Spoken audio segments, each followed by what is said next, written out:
बच्चों, कैसे हो आप सब? उम्मीद है सब बहुत बहुत अच्छे होंगे। तो सीएमए के स्टूडेंट्स, आपके एग्जाम हो चुके होंगे और उम्मीद है मेरे को बहुत बहुत अच्छे एग्जाम हुए होंगे। तो आज मैं आपको फाइनेंशियल अकाउंटिंग के पेपर का एक तो एनालिसिस करवाऊंगा और दूसरा उन पेपर का सॉल्यूशन लेकर आया हूं। मैं उन पेपर का सॉल्यूशन लेकर आया हूं, तो मैं कुछ सॉल्यूशन यहां पर डिस्कस करूंगा और बाकी आपको सॉल्यूशन का पीडीएफ मिल जाएगा। और पीडीएफ कहां मिलेगा? मेरे टेलीग्राम चैनल पर आपको मिलेगा। टेलीग्राम चैनल का लिंक आपको इस वीडियो के डिस्क्रिप्शन में मिल जाएगा। ठीक है, तो आप टेलीग्राम चैनल को ज्वाइन करें। जो पेपर है आपका फाइनेंशियल अकाउंटिंग, उसके सॉल्यूशन को वहां से आप डाउनलोड कर सकते हैं। चलिए तो आगे बढ़ते हैं। पहले पेपर का एनालिसिस करते हैं कि कहां से क्वेश्चन आए थे और कहां से क्वेश्चन नहीं आए थे। ठीक है, तो देखते हैं। देखो, सबसे पहला क्वेश्चन आपका हमेशा एमसीक्यू होता है। आपको पता है इसमें मिक्स्ड चैप्टर के क्वेश्चन थे। मिक्स्ड चैप्टर, ठीक है, कई सारे चैप्टर्स थे, यानी मेरे को लगता है कि सारे चैप्टर से ही उन्होंने कुछ ना कुछ पूछ लिया। तो मिक्स चैप्टर के क्वेश्चंस थे। 30 नंबर के एमसीक्यू आते हैं, आपको पता है। 2-2 नंबर के 15 एमसीक्यू आते हैं। तो वो आपका पहला क्वेश्चन एज यूजुअल एमसीक्यू का था। उसके बाद डिस्क्रिप्टिव पोर्शन में जो आपका 70 नंबर का होता है, उसका आइए देखते हैं। सबसे पहले दूसरा क्वेश्चन डेप्रिसिएशन से था, यानी अकाउंटिंग स्टैंडर्ड 10 मैं बोल सकता हूं इसको। तो ये आपका 7 नंबर का क्वेश्चन था। उसमें बी पार्ट जो था वो रेक्टिफिकेशन ऑफ एरर का क्वेश्चन था, यानी अकाउंटिंग फंडामेंटल्स जो आपका चैप्टर है उसमें रेक्टिफिकेशन ऑफ एरर से ये चैप्टर था। ठीक है जी। अच्छा, रेक्टिफिकेशन ऑफ एरर से ये क्वेश्चन था। तीसरे क्वेश्चन के 2 पार्ट थे। पहला पार्ट 7 नंबर का कंसाइनमेंट अकाउंटिंग का था और दूसरा पार्ट हायर परचेज अकाउंटिंग का। एक बहुत ही सिंपल क्वेश्चन, बहुत ही सिंपल क्वेश्चन, मतलब सिर्फ इंटरेस्ट कैलकुलेट करने के लिए आपको 7 नंबर का क्वेश्चन दे दिया इंस्टीट्यूट ने। ठीक है, तो ये एक क्वेश्चन था आपका। अच्छा, सिंगल एंट्री सिस्टम में बच्चों क्या बोलूं मैं, 14 नंबर का ऐसा क्वेश्चन था, मैं एक्सपेक्ट नहीं कर रहा था कि इतना आसान क्वेश्चन भी आ सकता है। मतलब स्टेटमेंट ऑफ अफेयर से आपको कैपिटल निकालनी थी और फिर प्रॉफिट बताना था। मतलब कन्वर्जन वाला जो मेथड होता है जिसमें बहुत सारे अकाउंट बनाना पड़ते हैं, ट्रेडिंग पीएनएल बनाना पड़ता है, बैलेंस शीट बनाना पड़ता है, वो क्वेश्चन 14 नंबर का आना चाहिए। ये क्वेश्चन मेरे हिसाब से 7 नंबर के लायक क्वेश्चन था, लेकिन इन्होंने 14 नंबर में वो क्वेश्चन दे दिया आपको। ठीक है, फिर उसके बाद 5वां क्वेश्चन पार्टनरशिप का 14 नंबर का क्वेश्चन था। रिटायरमेंट का क्वेश्चन था, ये बढ़िया क्वेश्चन था। ठीक है जी, तो वो 14 नंबर लायक था ये क्वेश्चन। अच्छा, 6th क्वेश्चन में पहला पार्ट ब्रांच अकाउंटिंग का था 7 नंबर का, ये भी अच्छा क्वेश्चन था, आसान क्वेश्चन था। और इंश्योरेंस क्लेम का भी काफी आसान क्वेश्चन था 7 नंबर का। इसमें लॉस ऑफ प्रॉफिट क्लेम निकालने के लिए आपसे पूछा गया था। फिर 7th क्वेश्चन जो था वो एएस 1 से था और ये बिल्कुल आपके स्टडी मटेरियल से उठाकर उन्होंने क्वेश्चन डाल दिया था। फिर एएस 10 का एक थ्योरी क्वेश्चन था 7 नंबर का, बहुत ही आसान, बहुत ही आसान। मतलब एएस 10 का क्या ऑब्जेक्टिव है, बेरर प्लांट किसको बोलते हैं और बेरर प्लांट में क्या क्या इंक्लूड नहीं होता, बताइए। ये क्वेश्चन था सिर्फ 7 नंबर, मतलब 7 नंबर में। अच्छा, 7 नंबर डेप्रिसिएशन से था, 7 नंबर ये ऑब्जेक्टिव से था और 7 नंबर यहाँ पर डेप्रिसिएशन से था। तो इसका मतलब मैं बोल सकता हूँ एएस 10 से आपका 14 नंबर का पेपर आया। लेकिन आप ये भी बोल सकते हो कि ये जो डेप्रिसिएशन वाला था ये अकाउंटिंग फंडामेंटल्स से था, तो आप ये भी बोल सकते हो। लेकिन जिस तरीके का वो क्वेश्चन दिया गया था वो एएस 10 में ही पूछा जाता है नॉर्मली। ठीक है, ठीक है सर। अच्छा, फिर 8वां क्वेश्चन, ये तीनों क्वेश्चन आपके, ये तीनों क्वेश्चन, इसमें से 2 क्वेश्चन तो आपके थ्योरी के थे और एक क्वेश्चन इसमें प्रैक्टिकल था। जैसे एएस 12 ये आपका थ्योरी का क्वेश्चन था 5 नंबर का। फिर एक अकाउंटिंग फंडामेंटल से provision for doubtful debts account बनाने के लिए क्वेश्चन पूछा गया 5 नंबर का। और उसके बाद पार्टनरशिप में पीसमिल डिस्ट्रीब्यूशन की थ्योरी पूछी गई थी 4 नंबर की। तो ये आपका पूरा पेपर है, जहां से पेपर इस बार आया। ठीक है, अब सवाल उठता है सर पेपर मुश्किल था, आसान था, एवरेज था, बिलो एवरेज था, अबव एवरेज था, क्या था? बेटा मेरे हिसाब से पेपर बहुत ही बिलो एवरेज बोलूंगा मैं उसको। ठीक है, मैं बहुत इजी तो नहीं बोलूंगा, लेकिन बिलो एवरेज था। मैं पेपर को कई कैटेगरी में रखता हूं, यानी पहले इजी, फिर बिलो एवरेज, फिर अबव एवरेज और फिर टफ यानी हार्ड, मुश्किल। तो ये पेपर बिलो एवरेज था, मैं तो एवरेज भी नहीं बोलूंगा इसे। ठीक है, हाँ पेपर लेंथी देखो हमेशा होता है और वो तो चैलेंज हमेशा रहता है। अब आपको बताइए 30 नंबर के एमसीक्यू, एक एक एमसीक्यू एक एक मिनट में हो जाएगा, एक एक मिनट में।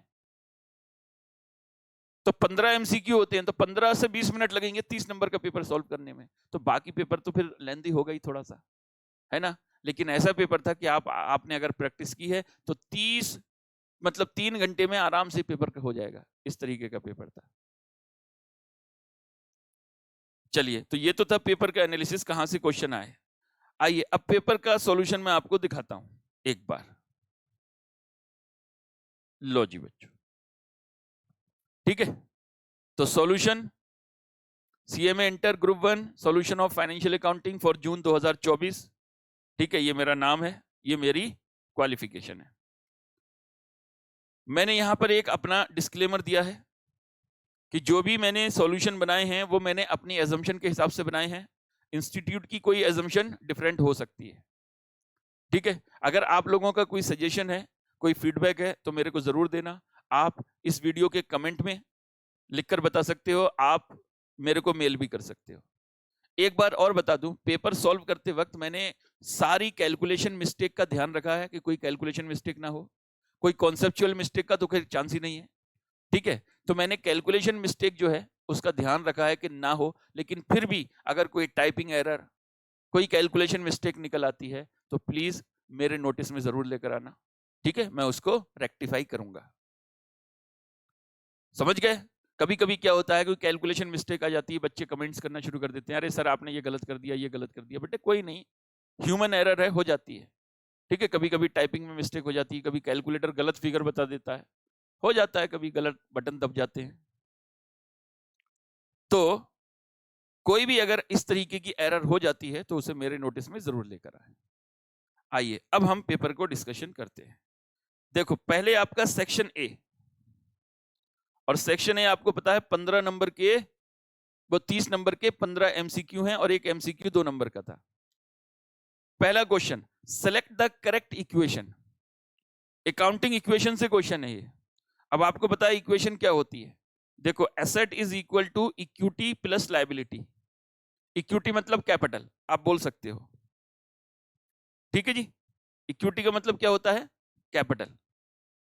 तो देखो क्या करते हैं, owner's equity is equal to, मैं आपको जो पहले इक्वेशन बता दूं, asset is equal to equity plus liability. तो अगर मेरे को इक्विटी निकालनी है तो एसेट में से लायबिलिटी माइनस कर दो, और अगर मुझे लायबिलिटी माइनस करनी है तो आप क्या करो, एसेट में से इक्विटी माइनस कर दो। बस ये 3 इक्वेशन ही बनेंगे। अब इसमें से देख लो कौन सी करेक्ट दे रखी है। Owners equity asset plus liability गलत, owners equity plus outside liability is equal to total asset, this is correct. अब यही होगा, अब इसके अलावा दोनों ऑप्शन गलत ही होंगे फिर। Asset plus owner equity outside liability गलत, outside liability plus profit total asset गलत। इसका मतलब सही क्या है, asset is equal to equity plus liability, ठीक है। तो आंसर बी इज करेक्ट।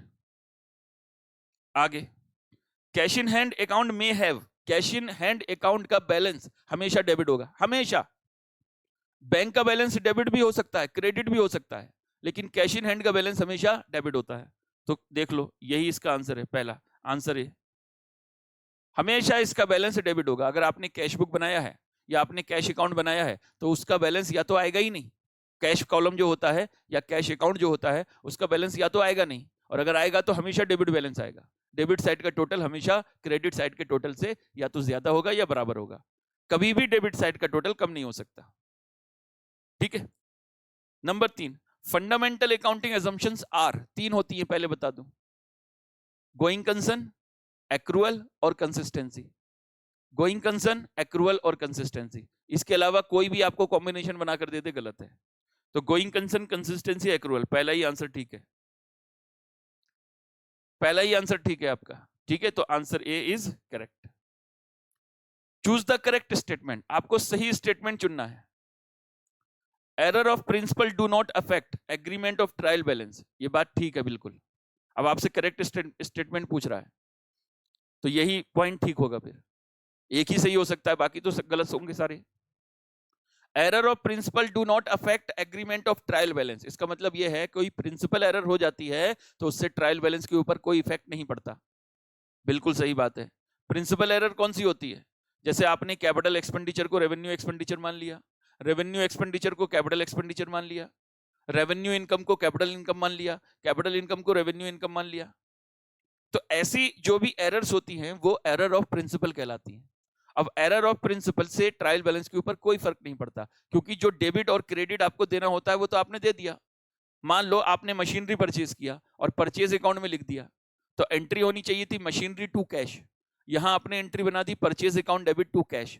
तो आपने एक अकाउंट डेबिट किया, एक अकाउंट क्रेडिट किया, भले ही गलत किया लेकिन डेबिट और क्रेडिट आपने बराबर किया, तो इसकी वजह से ट्रायल बैलेंस के ऊपर कोई इफेक्ट नहीं पड़ता। ठीक है, तो इसका आंसर क्या है? ए। अच्छा, अब कहता है calculate sale from the following details. इन डिटेल से आपको सेल निकालनी है। Opening stock 4000, cost of goods sold 30,000, closing stock 2000, direct expenses 5000, GP 1500। बेटा सेल का अगर मैं सीधा सीधा फॉर्मूला बताऊं तो COGS plus GP, this is sale. अब इस क्वेश्चन में cost of goods sold already given है, आपको निकालने की जरूरत नहीं है। तो 30,000 का कॉस्ट ऑफ गुड्स सोल्ड उठाइए प्लस 1500 रुपए का उसमें प्रॉफिट ऐड करिए जीपी, आपका सेल हो जाएगा 31,500। ये आपका आंसर है। बताइए दो दो नंबर में ऐसे क्वेश्चन। ठीक है, तो आंसर इज बी, 31,500। ठीक है, 31,500 आपका जीपी हो गया, मतलब सेल हो गया। नेक्स्ट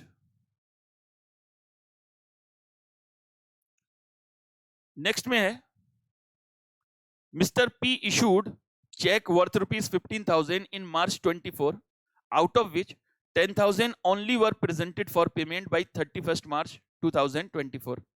ठीक है, what reconciling bank and cash book balance on 31 March 2000, while reconciling bank and cash book balance on 31st March 24, how much would be added to balance as per cash book to arrive at balance as per passbook? मतलब cash book के हिसाब से आप bank reconciliation statement बना रहे हो, आपको reconcile करना है। अब रिकंसाइल करने के लिए जब भी आप कैश बुक का बैलेंस उठाते हो, तो अगर आपने कोई चेक इशू किया है तो वो चेक जो प्रेजेंट नहीं होते वो आपको ऐड करने पड़ते हैं, क्योंकि आपने कैश बुक का बैलेंस घटा रखा होता है, पासबुक का बैलेंस घटा हुआ है नहीं, तो पासबुक के बैलेंस के बराबर आने के लिए आपको कैश बुक के बैलेंस में ऐड करना पड़ता है। लेकिन ध्यान रखेंगे कौन से चेक जो चेक प्रेजेंट नहीं हो पाए, जो चेक प्रेजेंट नहीं हो पाए वो आप ऐड करते हो। तो यहां पर आपने 15,000 के चेक इशू करे, 10,000 प्रेजेंट हो गए, इसका मतलब 5,000 के चेक प्रेजेंट नहीं हो पाए। तो 5,000 के चेक ऐसे होंगे जो आपको कैशबुक के बैलेंस में ऐड करने पड़ेंगे to arrive at the balance of passbook. ठीक है, तो आंसर कौन सा है? आंसर आपका है ये वाला, सी योर आंसर। ठीक है,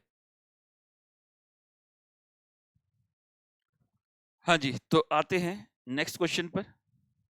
ए second hand car purchased for 2 lakh excluding initial repairing cost. तो 2 लाख में आपने कार परचेज किया, इनिशियल जो रिपेयर कॉस्ट होती है वो इसमें ऐड होगी, तो 2.5 लाख का आपका टोटल कॉस्ट हो गया।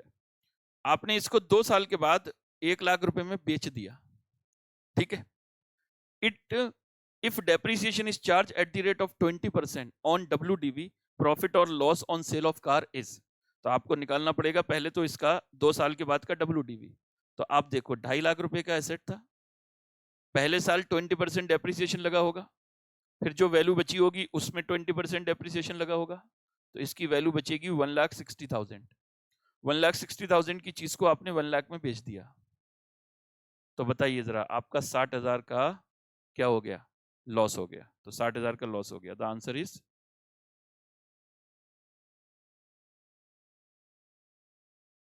ये गलत हो गया है यहाँ पर, ये आंसर इज सी है, लॉस है 160 का। ठीक है, 60 का लॉस है, प्रॉफिट नहीं लॉस है, तो वो लॉस की जगह प्रॉफिट लग गया। 60,000 रुपए का लॉस है। ठीक है, अच्छा, X draw a bill of exchange on Y for 20,000 payable after 3 months. On the due date, Y could not make the payment and requested to draw a fresh bill for another 3 months at 12% per annum, 12% interest. The amount of fresh bill would be, तो 20,000 का bill था, 3 महीने के बाद payable था, due date को Y ने payment नहीं किया तो बिल डिसऑनर हो गया। फिर वो रिक्वेस्ट करता है कि इसको अनदर 3 मंथ के लिए आप एक्सटेंड कर दो विद इंटरेस्ट। तो जितने पीरियड के लिए एक्सटेंड किया उतने पीरियड का इंटरेस्ट लगाना पड़ेगा इंटू 3/12। तो इंटरेस्ट कितना होगा? इंटरेस्ट होगा 600 रुपए। तो 20,000 में 600 रुपए ऐड करके नया बिल ड्रॉ कर दो। द आंसर इज ए, 20,600 का नया बिल होगा। ठीक है, ये हो गया नया question. Choose the odd one. Odd one का मतलब होता है जो 3 बातें एक जैसी होंगी, एक चीज उसमें अलग होगी, उसको ऑड वन बोलते हैं। तो choose the odd one. Premium method, revaluation method, without raising goodwill account, ये तीनों ही गुडविल से रिलेटेड है। ये तीनों ही गुडविल से रिलेटेड है। प्रीमियम मेथड का मतलब होता है जब कोई पार्टनर गुडविल लेकर आता है तो उसमें जो हम मेथड लगाते हैं अकाउंटिंग करने का, उसको प्रीमियम मेथड बोलते हैं। रिवैल्यूएशन मेथड का मतलब गुडविल की वैल्यू करते हैं और फिर उसको डिस्ट्रीब्यूट करते हैं। और विदाउट रेजिंग गुडविल अकाउंट का मतलब गुडविल अकाउंट को खोलना ही नहीं है और ट्रीटमेंट आपको करना है।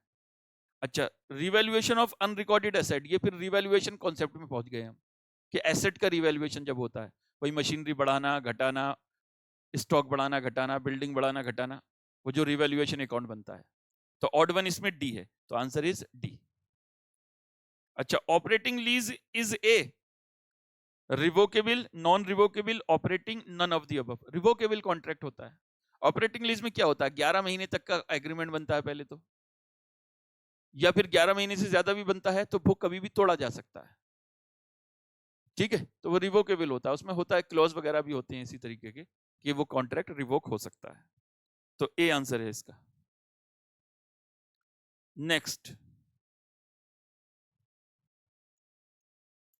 State which of the following statement is false. इनमें से कौन सा स्टेटमेंट फॉल्स है? Salvage of stock means stock saved during accident, बिल्कुल ठीक बात है। जो स्टॉक बचा लिया जाता है उसको सेल्वेज स्टॉक बोलते हैं, आपने पढ़ा होगा इंश्योरेंस क्लेम में। Unusual item and defective item are separate under insurance claim, जी बिल्कुल, दोनों अलग अलग है। डिफेक्टिव का मतलब तो ये होता है कोई डैमेज वगैरह हो गया, ठीक है। अनयूजुअल का मतलब जो कभी कभार आने वाला आइटम है उसको अनयूजुअल बोलते हैं। Defective item means goods which can not fetch the usual rate of gross profit, ये आपका स्टेटमेंट फॉल्स है, ये वाला फॉल्स है। Average clause is applicable in case of under insurance, ये भी ठीक है। तो ये जो सी है ना, ये गलत है कि defective item means goods which can not fetch the usual rate of gross profit. ऐसा जरूरी नहीं है, हो सकता है कि वो नॉर्मल ग्रॉस प्रॉफिट को फेच ना कर पाए, हो सकता है वो कर ले। तो ये कोई परम सत्य नहीं है। अगर आपका आइटम डिफेक्टिव भी है तो भी हो सकता है वो नॉर्मल सेल प्राइस पर बिक जाए, और हो सकता है ना भी बिके। तो ये ऐसा नहीं है कि बिल्कुल ही ये फॉल्स हो, मतलब जो करेक्ट हो, तो इसलिए ये फॉल्स आइटम है। ठीक है, तो सी। A, B and C are 3 partners sharing profit and losses in the ratio of 3:2:1. B retire from the firm. What is the gaining ratio? तो बेटा जब कुछ ना दिया हो तो जो बचे हुए पार्टनर हैं उनका जो बचा हुआ रेशियो होता है वही गेनिंग रेशियो होता है। तो अब इसमें रिटायर कौन हुआ है? बी। तो जो ए और सी बच गए उनका जो रेशियो बचेगा वो 3:1 बचेगा, यही नया रेशियो होगा उनका, यही उनका गेनिंग रेशियो होगा। तो जो करेक्ट आंसर है वो क्या है? ए। ठीक है, next, goods are transferred from department X to department Y at a price so as to include a profit of 33.333% on cost.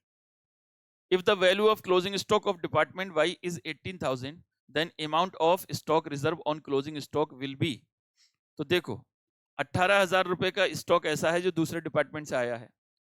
अब ये जो है रिसीविंग डिपार्टमेंट के लिए सेल वैल्यू, मतलब रिसीविंग डिपार्टमेंट के लिए कॉस्ट है, लेकिन सेंडिंग डिपार्टमेंट के लिए ये क्या है? सेल प्राइस है। तो जो आपको जीपी रेशियो लेना है वो सेल प्राइस पर लेना है। तो 33.33% ऑन कॉस्ट दे रखा है, तो सेल का ये 1/4 हो जाएगा, या 25% आप बोल सकते हो। तो 1/3 अगर कॉस्ट का है तो 1/4 ऑफ सेल का हो जाता है, आपको पता होगा डिपार्टमेंटल अगर आपने पढ़ा है तो 18,000 इंटू 1/4 तो ये 4500 रुपए आपका, इसका आंसर क्या है बी, ये आपका स्टॉक रिजर्व हो जाएगा। Income statement of a charitable institution is known as, income and expenditure बोलते हैं उसको, तो इसका आंसर सी है। ठीक है, बताइए, 2-2 नंबर के क्वेश्चन है। Contingent liability would appear, balance sheet के बाहर दिखाई जाती है, on the liability side, on the asset side, as a note to the balance sheet, ये है सी करेक्ट आंसर। ठीक है, ठीक है सर, लो जी, ये आपके एमसीक्यू हो गए सारे। बताइए 15 नंबर के एमसीक्यू, ऐसे बिल्कुल लड्डू क्वेश्चंस आपको बनाकर दिए इंस्टीट्यूट ने। 1-2 क्वेश्चन में मुझे लगता है थ्योरी वाले जो हैं बच्चों को कंफ्यूजन हो सकता था, लेकिन बाकी जितने क्वेश्चन है मेरे को लगता है कि इसमें से 25 नंबर तो आना ही चाहिए एक एवरेज स्टूडेंट के भी, समझे, इस 30 नंबर में से। और 15 मिनट भी नहीं लगते, 20 मिनट मेरे ख्याल से, 15-20 मिनट में ये एमसीक्यू हो जाने चाहिए थे। चलिए अब आते हैं जरा क्वेश्चन नंबर 1। अब क्वेश्चन नंबर 2, सॉरी 1 नहीं 2, ये डिस्क्रिप्टिव पोर्शन में से आपको 7 में से 5 क्वेश्चन करने होते हैं। ये क्वेश्चन आपका डेप्रिसिएशन का क्वेश्चन था, समझ गए। तो बेटा अब मैं कोई सॉल्यूशन मैंने यहाँ पर देखो बनाकर दिया हुआ है। इसमें आपसे पूछा गया था कि एक एसेट इन्होंने एक्वायर किया in exchange of another asset, तो मतलब अपना कोई पुराना एसेट देकर कोई नया एसेट ले लिया था। तो एक तो प्रॉफिट लॉस बताना था एक्सचेंज पर, फिर डेप्रिसिएशन बताना था करंट ईयर में कितना लगेगा, और एसेट की जो वैल्यू बची हुई है at the end of the year वो कितनी थी। तो वो मैंने यहाँ पर देखो तीनों चीजें निकाल कर दे दी है। 7 नंबर का क्वेश्चन था ये, तो आप सॉल्यूशन देख लेना। अच्छा, इसके अलावा जरा देखो रेक्टिफिकेशन ऑफ एरर का क्वेश्चन था।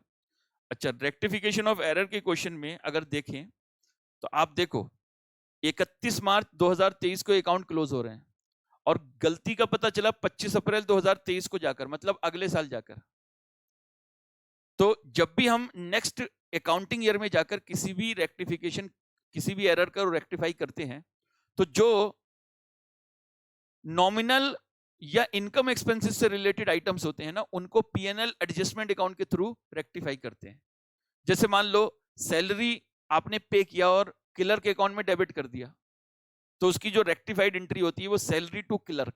तो अगले साल जाकर अगर इस एंट्री को ठीक करोगे ना, तो सैलरी की जगह पीएनएल एडजस्टमेंट आ जाता है, तो PNL adjustment to clerk account.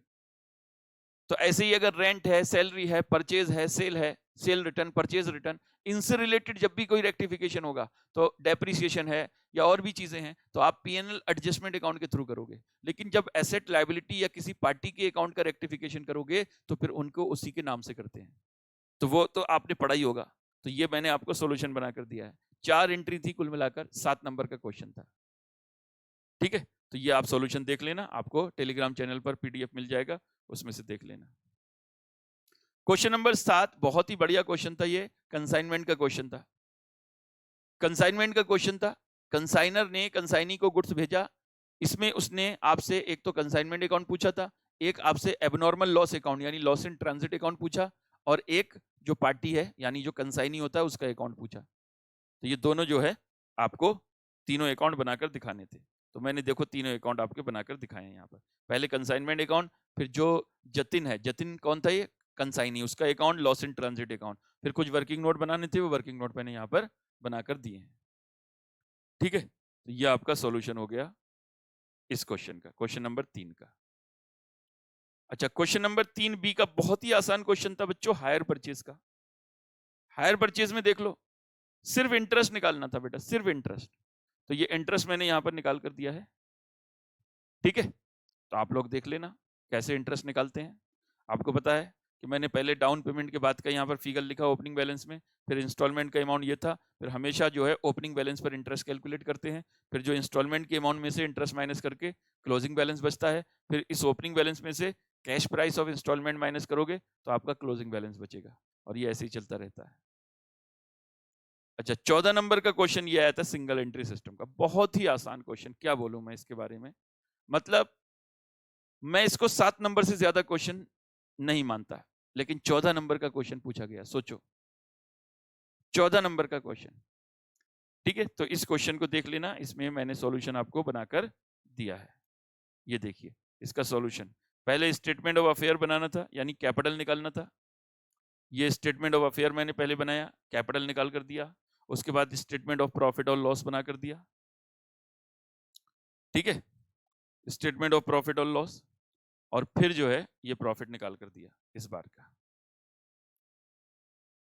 समझ गए? इसमें मैंने एक अजम्पशन भी लिखी है कि हमने अजम्पशन को ओपनिंग कैपिटल मतलब इंटरेस्ट ऑन कैपिटल को सिर्फ ओपनिंग कैपिटल पर ही कैलकुलेट किया है। जो ड्यूरिंग द ईयर कैपिटल लगाई थी उस पर हमने इंटरेस्ट नहीं लगाया, क्योंकि क्वेश्चन ने ये बोला है कि ओपनिंग कैपिटल पर इंटरेस्ट लगाना था। देखो क्वेश्चन की भाषा में पढ़वा देता हूं, उसमें लिखा हुआ है,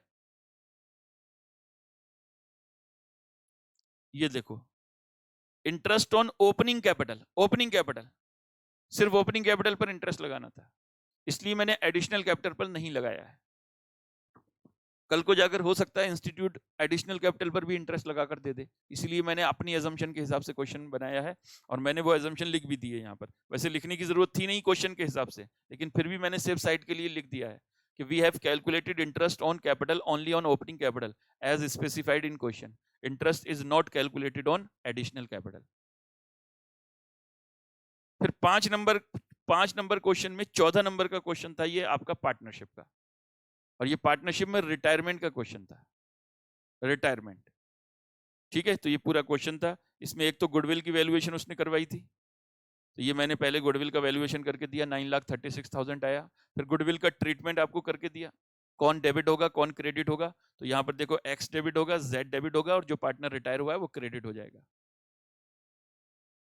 ठीक है, ये गुडविल का। फिर उसके बाद यहाँ पर एक बोला था कि जो ओल्ड असेट है उसी वैल्यू को मेंटेन करना है, तो इसके लिए हमको मेमोरेंडम रिवैल्यूएशन अकाउंट बनाना था, तो मेमोरेंडम रिवैल्यूएशन अकाउंट मैंने यहाँ पर ये बना कर दिया। तो मेमोरेंडम रिवैल्यूएशन अकाउंट बनाया, फिर कैपिटल अकाउंट बनाया, और फिर बैलेंस शीट बनाई। ये आपकी बैलेंस शीट का टोटल आया है 29,53,000, ठीक है, तो ये देख लेना। अच्छा, उसके बाद में ब्रांच का क्वेश्चन, बहुत ही प्यारा क्वेश्चन था, बहुत ही छोटा सा क्वेश्चन था, ठीक है, 7 नंबर में था।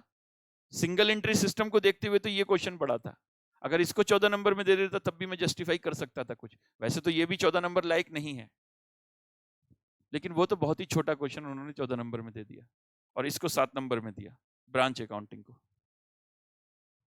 ठीक है। तो इसमें ये अकाउंट बनाने थे, स्टॉक अकाउंट बनाना था, डेटर्स बनाना था, जीएसटीबी अकाउंट बनाना था, फिर ब्रांच एडजस्टमेंट, ब्रांच एक्सपेंसेस और ब्रांच पीएनएल, ठीक है।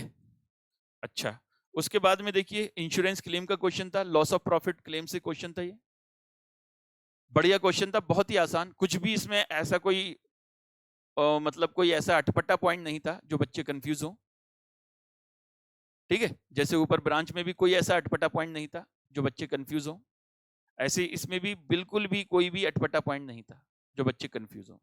ब्रांच अकाउंट में स्टॉक अकाउंट में जो डिफरेंस आया है वो देख लो, स्टॉक अकाउंट में डिफरेंस देखो, ये शॉर्टेज आया था 4800 रुपए का, क्योंकि ब्रांच अकाउंट में जो डिफरेंस आया वो क्रेडिट साइड में आया, और इनवॉइस वैल्यू पर आप बना रहे हो ब्रांच स्टॉक अकाउंट, तो यहाँ पर ये आया शॉर्टेज 4800 रुपए का। तो अगर बच्चों का ये शॉर्टेज आया है 4800 का, तो बिल्कुल आपने ठीक किया है। फिर इस शॉर्टेज का ट्रीटमेंट हम लोग करते हैं, आपको पता ही है कि कोई भी अगर एबनॉर्मल लॉस है तो उसका ट्रीटमेंट कैसे करते हैं, अगर इनवॉइस वैल्यू पर स्टॉक अकाउंट बना रहे हैं। इस 4800 के 2 टुकड़े करते हैं, इसमें लोडिंग पार्ट को ब्रांच एडजस्टमेंट में डेबिट करते हैं, और जो इसका कॉस्ट पार्ट होता है वो आपको प्रॉफिट एंड लॉस अकाउंट में डेबिट करना पड़ता है, ठीक है। चलिए, तो ये इंश्योरेंस क्लेम का क्वेश्चन था, इसमें सबसे पहले वही आपको शॉर्ट सेल निकालना था, फिर आपको जीपी रेशियो निकालना था, फिर लॉस ऑफ प्रॉफिट, उसके बाद एडजस्टेड एनुअल टर्नओवर निकालना था, फिर जीपी ऑन एएटी, उसके बाद claim for additional expenses, claim for मतलब एक्चुअल लॉस, और फिर इंश्योरेंस क्लेम। ये हमारे स्टेप थे, 7-8 स्टेप होते हैं, उसके हिसाब से मैंने आपको क्वेश्चन बना कर दिया। अच्छा, फिर 7 नंबर क्वेश्चन AS1 का क्वेश्चन था बेटा, बिल्कुल आपकी बुक का क्वेश्चन था, इसमें नोट्स बनाकर बताने थे। अकाउंटिंग पॉलिसी में चेंज किया है इंस्टीट्यूट ने, कि पहले अपनी इन्वेंट्री की वैल्यू करते थे प्राइम कॉस्ट के बेसिस पर, अब वर्क कॉस्ट के बेसिस पर करने लगे, तो बताइए क्या होगा। तो इस पॉलिसी चेंज की वजह से जो आपका जो प्रॉफिट है ना वो बढ़ जाएगा, कितने से, 30 करोड़ रुपए से, ठीक है, 30 करोड़ से बढ़ जाएगा भाई। क्लोजिंग स्टॉक पहले 45 करोड़ पर वैल्यू हो रहा था, अब 75 करोड़ पर होने लगे, तो आपका प्रॉफिट बढ़ जाएगा। 30 करोड़ से। तो वही पूछा है कि आपने पॉलिसी चेंज किया, उसकी वजह से क्या इफेक्ट आएगा आपके प्रॉफिट पर। फिर यहाँ पर देखिए कि वारंटी का प्रोविजन पहले बनाकर चलते थे, अब नहीं बनाएंगे, तो इसकी वजह से भी प्रॉफिट बढ़ जाएगा कुछ ना कुछ। ठीक है, तो 900 करोड़ की सेल थी, उसका 2% अब प्रोविजन नहीं बनाओगे तो 18 करोड़ से ये प्रॉफिट बढ़ जाएगा। अच्छा, इन्वेस्टमेंट का प्रोविजन पहले नहीं बनाया था आपने, loss in value of investment अब बना दिया है, तो उसकी वजह से 15 करोड़ का आपने प्रोविजन बनाया, इसकी वजह से प्रॉफिट कम हो जाएगा। तो ये आपको नोट्स टू अकाउंट में बताना था क्या क्या हुआ। ठीक है, ये क्या क्या हुआ। ठीक है, ये 3 पॉइंट थे, 3 पॉइंट लिखकर बताने थे आपको। अच्छा, क्वेश्चन नंबर 7 देखो बेटा, 7 का बी पार्ट, ऑब्जेक्टिव क्या है AS10 का, तो वो देखो ऑब्जेक्टिव क्या होता है।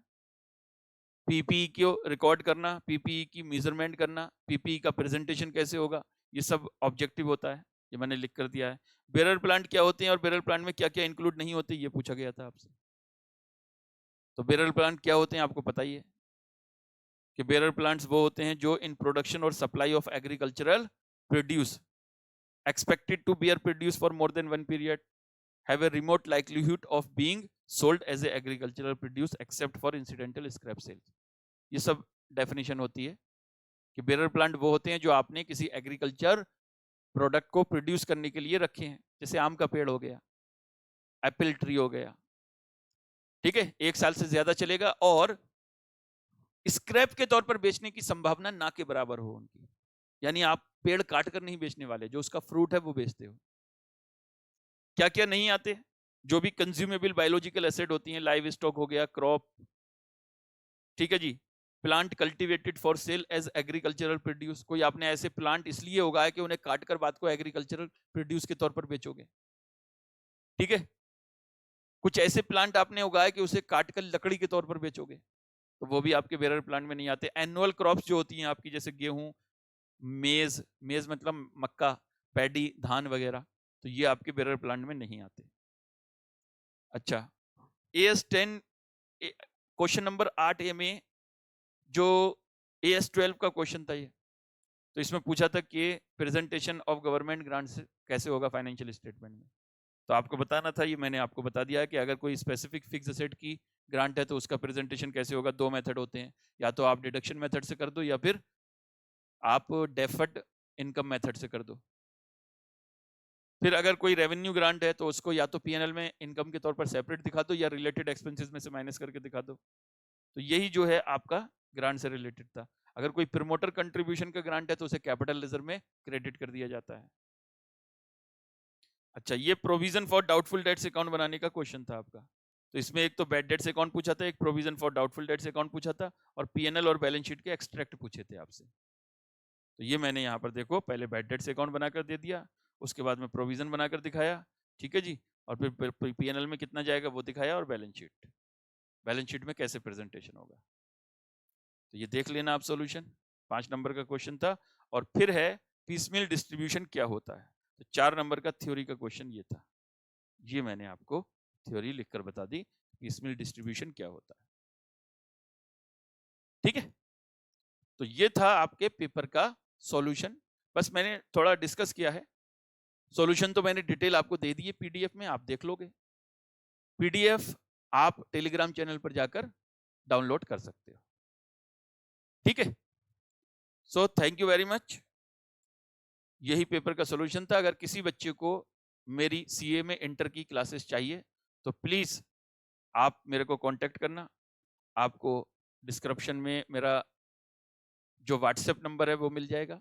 इसके अलावा जो आप YouTube पर होम में जाते हो ना, तो होम में जाकर आप देखोगे जो सामने बिल्कुल थंबनेल लगा हुआ है, उस पर भी मेरा नंबर लगा हुआ है, तो वहाँ आप मेरे को WhatsApp पे कांटेक्ट कर सकते हो। ठीक है, तो आपको ग्रुप 1, ग्रुप 2 या CMA फाइनल की किसी को क्लासेस चाहिए तो आप मेरे से कांटेक्ट जरूर कर सकते हो। एक बहुत ही रीजनेबल प्राइस पर हाई क्वालिटी क्लासेस अवेलेबल है। Thank you very much and bye bye.